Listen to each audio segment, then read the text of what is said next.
उत्तराखंड में बादल फटने और भूस्खलन की घटना पर कांग्रेस सांसद प्रमोद तिवारी ने कहा, पिछले कुछ वर्षों से उत्तराखंड सरकार नदियों पर अवैध निर्माण की अनुमति दे रही है। ये आपदा इसलिए आई है क्योंकि लोगों ने अवैध रूप से होटल, हॉस्टल और घर बनाए हैं। इसके लिए उत्तराखंड सरकार जिम्मेदार है। हालांकि ये उंगली उठाने का समय नहीं है। हम सभी उत्तराखंड के लोगों के साथ खड़े हैं और हमें उम्मीद है कि ज्यादा से ज्यादा लोग बच जाएंगे। सीधी सी बात है, पिछले कुछ सालों में उत्तराखंड सरकार ने इधर 3-4-5 सालों में, मैं कह सकता हूं 7-8 सालों में, जो नदी का प्रवाह था, जिसे नदी का पेट कहा जाता है, उसमें अवैध निर्माण होते रहे। दुग्ध गंगा का प्रवाह रोकने का सारी जतन होते रहे और उत्तराखंड की सरकार चुपचाप खामोशी से बैठी रही। ये जो तबाही और बर्बादी हुई है, जो लोग आके होटल में रुके थे, नाइट स्टे में रुके थे, स्टे होम में रुके थे, घर बना लिए थे, दुकानें बना ली थी, इसके लिए सीधे सीधे उत्तराखंड सरकार जिम्मेदार है। आज ये त्रासदी की घड़ी है, विपदा की घड़ी है, दैवीय आपदा है ये, जिसमें आदमी की निर्मित समस्याएं भी शामिल हैं, जिम्मेदार हैं। मैं ईश्वर से प्रार्थना करूंगा कि ज्यादा से ज्यादा लोग सकुशल और सुरक्षित बचा लिए जाएं और युद्ध स्तर पर उनको बचाने का काम किया जाए। ये समय दोषारोपण का नहीं है। हम उत्तराखंड सरकार के साथ हैं और ईश्वर से प्रार्थना करते हैं। उत्तराखंड भाजपा के अध्यक्ष महेंद्र भट्ट ने उत्तरकाशी बादल फटने पर कहा, यह एक विनाशकारी घटना है। हम ऐसी तबाही की कल्पना भी नहीं कर सकते थे। अचानक आई बाढ़ ने घटनास्थल पर भारी नुकसान पहुंचाया है। कई होमस्टे, होटल और घर नष्ट हो गए हैं। एक व्यापक बचाव अभियान चल रहा है। गृह मंत्रालय और प्रधानमंत्री मोदी व्यक्तिगत रूप से स्थिति की समीक्षा कर रहे हैं। राज्य सरकार बचाव कार्यों के लिए हर संभव सहायता प्रदान कर रही है। शाम तक हमें इस त्रासदी में हताहतों और अन्य प्रभावित लोगों की रिपोर्ट मिलने की उम्मीद है। देखिए, कल की घटना बहुत ही दुखद है। वर्षा लगातार चल रही थी, अपेक्षा भी नहीं थी इस प्रकार की घटना घटित होगी, लेकिन क्योंकि देवभूमि उत्तराखंड में वर्षा काल में इस प्रकार की परिस्थितियाँ हमेशा निर्माण होती है। केदारनाथ की घटना के बाद दूसरी बड़ी घटना के रूप में इसको हम देख रहे हैं। वो एक धरारी ऐसा स्थान है जहाँ से बिल्कुल माँ गंगा का मायका मखुआ पास में ही है, उसके जस्ट सामने का विषय है। और जिस तरीके से ये जो गदरा है वो उसमें जो भाव आया है, उसके कारण बड़ी संख्या में जो वहाँ पर होम स्टे थे, होटल से वो दबे हैं। ये भी पक्ष है कि उत्तराखंड के अंदर वर्षा काल में स्थानीय व्यक्ति बाजार की ओर कम आता है। ये भी अगर बहुत बड़ी संख्या बाजार में लोग आते, शायद घटना की और परिणति होती, बड़ी संख्या में फिर लोगों को बचाने में असमर्थता रह सकती थी। लेकिन मैं कह सकता हूँ कि अभी जो होटल दबे हैं, जो होम स्टे दबे हैं, जो कर्मचारी दबे हैं, उनका भी संख्या का आंकड़ा जुटाया जा रहा है कि कितने लोग अभी तक लापता है। उनको रेस्क्यू करने के लिए प्रयास चल रहे हैं। देश के गृह मंत्री जी, प्रधानमंत्री लगातार दृष्टि बनाए हुए हैं। जो इक्विपमेंट जो भी उत्तराखंड राज्य सरकार को रेस्क्यू के लिए चाहिए, उनकी आपूर्ति हो रही है। मुख्यमंत्री जी आज लगातार वहाँ के लिए रवाना हुए हैं और मैं कहता सायंकाल तक बड़ी हमारे पास एक विस्तृत रिपोर्ट होगी कि कितनी क्षति वहाँ हुई है, कितने लोग हताहत हुए और कितने लोग घायल। चीन संबंधी टिप्पणी मामले में सुप्रीम कोर्ट की फटकार पर कांग्रेस सांसद प्रियंका गांधी वाड्रा द्वारा लोकसभा नेता राहुल गांधी का बचाव करने पर प्रतिक्रिया देते हुए भाजपा सांसद निशिकांत दुबे ने कहा, क्या ये अन्याय नहीं है? इंदिरा गांधी ने अपनी सदस्यता जाने के बाद संविधान की हत्या की, आपातकाल लगाया। यही मानसिकता गांधी परिवार की भी दिख रही है। मैंने भी वक्फ पर एक टिप्पणी पर बयान दिया था, लेकिन मुझे अदालत की अवमानना का सामना करना पड़ा। 6 पन्नों का फैसला आया, एनजीओ, बार एसोसिएशन सक्रिय हो गए। क्यों? वे अब कहाँ हैं? क्योंकि मैं एक छोटे परिवार से हूं। सुप्रीम कोर्ट को संज्ञान लेना चाहिए। ये अन्याय नहीं है। इंदिरा गांधी जी ने अपनी सदस्यता रद्द होने के बाद संविधान की हत्या कर दी। इस देश में इमरजेंसी लागू हो गया। क्या यही मानसिकता गांधी नेहरू परिवार की नहीं दिखाई दे रही है? मैंने भी वक्फ के ऊपर तो एक ऑब्जर्वेशन के ऊपर ही कहा था ना कि पार्लियामेंट ने कानून बनाया है, हिंदू और मुसलमान की इसके लिए लड़ाई हो रही है, आपको जो फैसला है आप कर दीजिए। लेकिन मेरे ऊपर तो उन्होंने कंटेम्प्ट ऑफ कोर्ट ले लिया, मेरे ऊपर 6 पेज का जो है जजमेंट दे दिया। पूरा एनजीओ, पूरा सुप्रीम कोर्ट बार एसोसिएशन, सारे लोग एक्टिव हो गए। आज कहाँ हैं लोग? इसीलिए कि मैं परिवारवादी नहीं हूँ, मैं एक छोटे परिवार से आकर जो है यहाँ का सांसद हूँ। मेरे ऊपर सारे नियम कानून लागू होते हैं, लेकिन गांधी परिवार के ऊपर कोई लागू नहीं होता है। सुप्रीम कोर्ट को संज्ञान लेना चाहिए, नहीं तो न्यायपालिका पर लोगों का अविश्वास हो जाएगा। इंडिया ब्लॉक नेताओं की संयुक्त प्रेस कॉन्फ्रेंस में राज्यसभा में विपक्ष के नेता और कांग्रेस अध्यक्ष मल्लिकार्जुन खड़गे ने कहा कि सभी विपक्षी दल एसआईआर पर विस्तृत चर्चा चाहते हैं। उन्होंने कहा कि विपक्ष शांतिपूर्वक अध्यक्ष और सरकार से ये मांग कर रहा है, लेकिन सत्ता पक्ष इससे बच रहा है। खड़गे ने आरोप लगाया कि महाराष्ट्र में वोट जोड़ने के लिए एक तरीका अपनाया गया, जबकि बिहार में वोट काटने के लिए अलग तरीका इस्तेमाल हो रहा है। उन्होंने कहा कि ये प्रक्रिया लोगों की नागरिकता पर शक पैदा कर रही है और इससे नाम कटने की घटनाएं बढ़ रही हैं। सभी विपक्षी पार्टियां लगातार स्पेशल इंटेंसिव रिवीजन एक्सरसाइज पर चर्चा चाहती है और सभी ने सतत बड़े शांत रीति से हम स्पीकर से, चेयरमैन से, सरकार से ये बार बार ये पूछ रहे हैं कि हमारे वोट चोरी नहीं होना और ये जो एसआईआर वो कर रहे हैं, तो जहां पर उनको चाहिए, अब महाराष्ट्र में उनको वोट बढ़ाना था, वहां पर एक स्टेप्स उन्होंने अलग लिया। बिहार में वोट काटना है तो उसके लिए अलग उन्होंने पवित्रा डाला और कर्नाटक में भी जो उन्होंने किया धांधली वहां पर अलग है। तो ये अलग अलग एरिया में उनको सूट होने के लिए जो करना है वो कर रहे हैं। तो इसीलिए हम लोग ये चाहते हैं कि इसको चर्चा करने के लिए हमें एक अवकाश मिले और ये जो वोटर लिस्ट की गड़बड़ी है और ये वोटों की जो चोरी हो रही है, तो हम ये चाहते हैं कि संपूर्ण चर्चा अगर हो गया तो जहां जहां इनकी गलतियां हैं और जो असंवैधानिक रीति से ये जो कर रहे हैं उसको हम जवाब दे सकते, सजेशन दे सकते और देश के हित में खासकर हम जो वोटर्स अपने हक को खो रहे हैं उनकी हिफाजत कर सकते हैं। अगर वोटर लिस्ट में अगर उसका नाम नहीं है तो इस देश में वो सिटीजन भी नहीं है।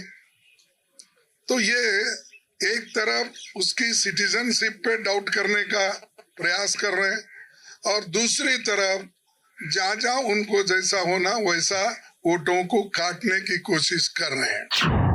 पूर्व विदेश मंत्री सुषमा स्वराज की पुण्यतिथि पर वृक्षारोपण अभियान में भाग लेने के बाद दिल्ली की मुख्यमंत्री रेखा गुप्ता ने कहा, दुनिया भर में देश की हजारों बेटियां सुषमा स्वराज को याद करती हैं। वो एक बड़ी हस्ती थीं, राजनेता थीं, उन्हें उनसे प्रेरणा मिली।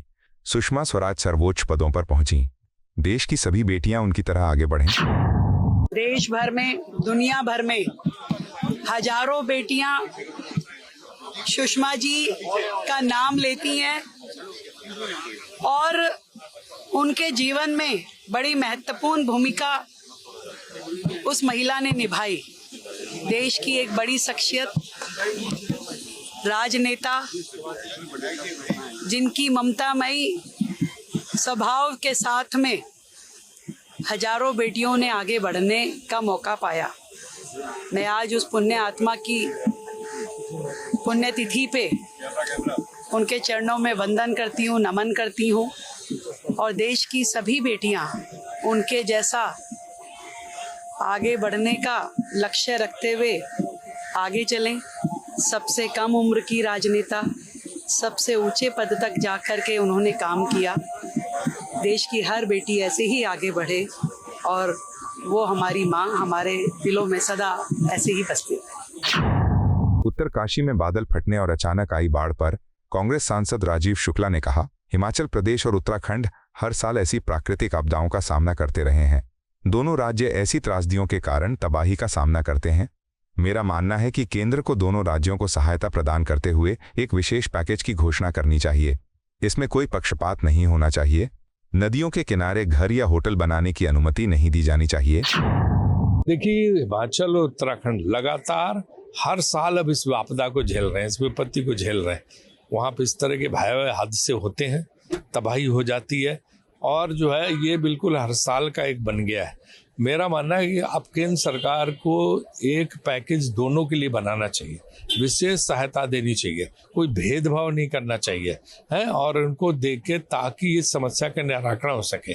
और आगे क्या प्रिकॉशन लिए जाएं, क्योंकि नदियों के एकदम किनारे ना घर ना होटल ये बनाने की अनुमति देनी चाहिए, ताकि अगर बाढ़ आए भी तो प्रभावित ना हो। अगर समंदर के किनारे 500 मीटर का गैप देते हो, रूल बना हुआ है, तो यहाँ भी सोचो कि क्या कर सकते हो। सदन की कार्रवाई आज भी बाधित रही है एसआईआर के मुद्दे। देखिए, लगातार एसआईआर मुद्दा उठा रहा है विपक्ष को। जब ये है कि भाई धांधली हो रही है मतदाता सूचियों में, वोटर लिस्ट में, तो फिर इस चीज को जो है हमें ध्यान में रखना चाहिए कि किसी को भी शंका हो चुनाव प्रक्रिया पे, चुनाव प्रणाली पे, तो उसका निराकरण करना ही चाहिए। कि चुनाव की ड्यूटी बनती है। वो सब चुप बैठे, संसद में तो हंगामा हो रहा है, वो इस पे ध्यान ही नहीं देते। उत्तर प्रदेश के कई हिस्सों में बाढ़ की भयावह स्थिति पर समाजवादी पार्टी प्रमुख अखिलेश यादव ने सरकार पर गंभीर आरोप लगाए। उन्होंने कहा कि बाढ़ के कारण लोग अपनी जान गंवा रहे हैं, हजारों परिवार बेघर हो गए हैं, लेकिन सरकार को उनकी कोई चिंता नहीं है। राहत और बचाव कार्य न के बराबर हैं, प्रशासनिक मशीनरी नदारद है, पीड़ितों को न खाना मिल रहा है न सुरक्षित ठिकाना। उन्होंने कहा कि ये सरकार केवल कागजों पर मदद दिखा रही है, जमीनी स्तर पर कुछ नहीं हो रहा। सपा हर संभव मदद करेगी और जनता के साथ खड़ी रहेगी। उत्तराखंड ही नहीं, हिमाचल और जितने पहाड़ी इलाके हैं, कई बार खबरें और देखने को मिलता है, सूचनाएं मिलती हैं कि जिस तरह की आपदा घटनाएं हो रही हैं और नुकसान बड़े पैमाने पर हो रहा है। मुझे याद आ रहा है कि डॉक्टर राम मनोहर लोहिया और समाजवादियों ने कभी सबसे पहले नारा दिया था कि हिमालय बचाओ, नदियां बचाओ। हमें उम्मीद है कि उसी दिशा में हम सबको मिलकर के काम करना पड़ेगा। धन्यवाद। ट्रम्प हम नहीं जानते, नहीं हम नहीं जानते, बहुत दिन से हम अमेरिका नहीं गए। नहीं, ट्रम्प ने बोला दोबारा और ज्यादा टैरिफ हाइक कर देंगे 24 घंटे में। नहीं, देखिए, विदेश नीति ही विदेश चली गई, और जो सरकार को अपने हित में दबाव बनाना चाहिए, सरकार को बनाना चाहिए। सरकार के साथ सब इस संबंध में साथ खड़े दिखाई देंगे। भाजपा सांसद संजय कुमार झा ने एसआईआर के मुद्दे पर कहा, जमीनी तौर पर बिहार में कोई मुद्दा नहीं है। जब विपक्ष के नेता तेजस्वी यादव ने 2 चुनावी पहचान पत्र रखे हैं, तो पता नहीं उनके समर्थकों के पास कितने पहचान पत्र होंगे, इसीलिए एसआईआर किया जा रहा है। उत्तरकाशी के धराली में बादल फटने की घटना पर उन्होंने कहा, यह बहुत ही दुखद है। हम शोक संतप्त परिवारों के प्रति संवेदना व्यक्त करते हैं। वहां राहत कार्य चल रहा है। क्योंकि ये बिहार का में हो रहा है ये काम, तो मैं बेटर आपको सेंस बता सकता हूँ कि एसआईआर में बिहार में 93% लोगों ने ऑलरेडी अप्लाई कर दिया। 1 महीने का समय दिया हुआ है। 7% लोग जो नहीं हैं, उनकी डेथ हो गई है या उनका वहां से परमानेंट शिफ्ट कर गए, एक जगह से ज्यादा जगह उनका वोट है। तो इसलिए ग्राउंड पे तो वहां कोई मुद्दा नहीं है। ये लोग यहाँ पे कर रहे हैं, और खुद ही देखे कि वहां जो विपक्ष के नेता है, उनका तो खुद ही जो दिखा रहे थे, वो इलेक्शन कमीशन ने कहा कि हमने कोई इशू ही नहीं किया ऐसा, और जो उनका ओरिजिनल है वो दूसरा है। उनको पूछा भी इलेक्शन कमीशन ने, बताइए। तो ये तो सच्चाई है। जब अपना वो ठीक से 2-2 जगह करके रखे हुए थे, उनके समर्थक कितने जगह जाकर रखे होंगे। इसीलिए तो ऐसा यार हो रहा है। सर, उत्तराखंड में जो त्रासदी आई बहुत बहुत दुखद है उत्तराखंड की त्रासदी, और जिस हिसाब से वीडियो हम लोगों ने देखा, ये अलार्मिंग है। भविष्य के लिए भी जो पर्यावरण से रिलेटेड जो एरिया है, वहाँ जिस हिसाब से हम लोग छेड़छाड़ कर रहे हैं, ये सब मैसेज है। मुझे लगा इनके प्रति शोक संतप्त परिवार के प्रति अपनी श्रद्धांजलि व्यक्त करते हैं, और वहाँ रिलीफ वर्क वगैरह सब चल रहा है जो हम लोगों ने देखा है। उत्तराखंड में बादल फटने और भूस्खलन की दुखद घटना पर भाजपा सांसद कंगना रनौत ने गहरी संवेदना व्यक्त की। उन्होंने कहा कि इस घटना से देश भर में लोग दुखी हैं, और खासतौर पर पहाड़ों में रहने वाले लोग ऐसी प्राकृतिक आपदाओं के बाद भयभीत हो जाते हैं।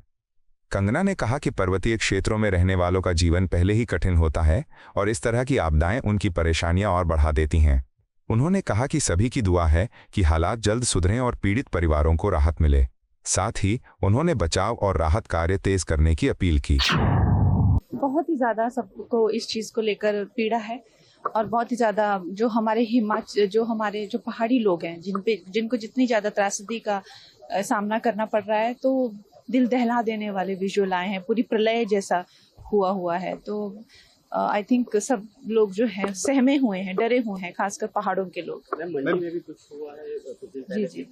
हाँ, मैं वही कह रही हूँ कि पहाड़ी लोगों पे इतनी ज़्यादा कहर, जो प्रकृति का जो कहर हो रहा है, उसको लेकर सब डरे हुए हैं, सब घबराए हुए हैं। जब इस तरह की इस लेवल की प्राकृतिक वो आती है तो आप बस एक तरह से भगवान के आगे नतमस्तक हो जाते हैं, क्योंकि आपको पता है कि ये एक दिल को एक प्रलय टाइप जो सिचुएशन जो पूरा बना हुआ है, तो हम प्रेयर कर रहे हैं कि सब ठीक हो, जल्द से जल्द राहत का भी काम शुरू हो। और सरकार जो है अपना पूरा आश्वासन दिया है कि वहाँ। आपको यह वीडियो पसंद आया हो तो इसे लाइक करें, हमारे चैनल को सब्सक्राइब करें।